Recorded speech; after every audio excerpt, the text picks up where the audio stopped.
I just want to get an answer to I think a simple yes or no question.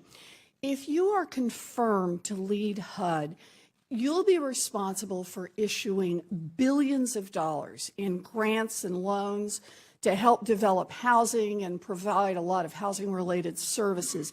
Now, housing development is an area in which President-elect Trump and his family have significant business interests. Can you assure me that not a single taxpayer dollar that you give out will financially benefit the president-elect or his family?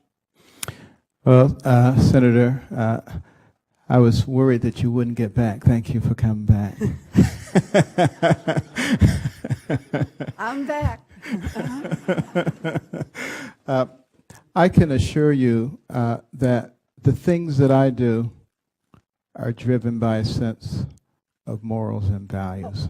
And therefore, I will absolutely not play favorites for anyone. Dr. Carson, let me stop right there. I'm actually trying to ask a more pointed question, and it's not about your good faith. That's not my concern.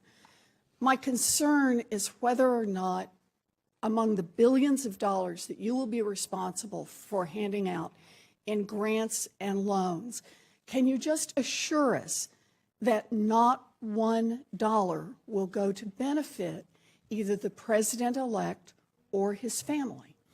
It will not be my intention to do anything to benefit any American. I understand that. It's for all Americans, but everything that we do. Do I take that to mean that you may manage programs that will significantly benefit the president-elect? You can take it to mean that I will manage things in a way that benefits the American people. That is going to be the goal.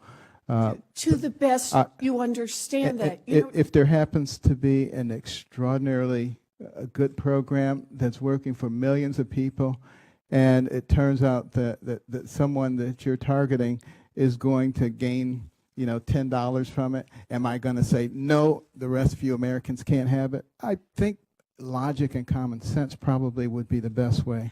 Yeah, although we do have a problem here, and I appreciate your good faith in this, and I do, Dr. Carson.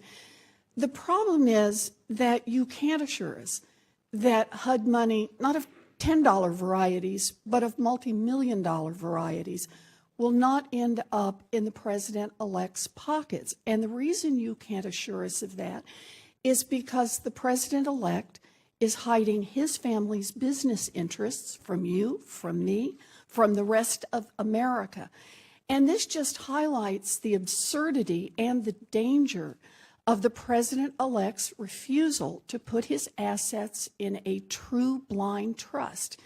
He knows, the president-elect knows, what will benefit him and his family financially, but the public doesn't, which means he can divert taxpayer money into his own pockets without anyone knowing about it. The only way that the American people can know that the president is working in their best interests and not in his own is if he divests and puts his assets in a true blind trust. Transferring his holdings to his children does nothing, as the head of the Nonpartisan Ethics Committee said just last night. Since the president-elect refuses to address this voluntarily, we need to pass the Presidential Conflicts of Interest Act that I introduced with more than 20 of my colleagues, which would require him to do so.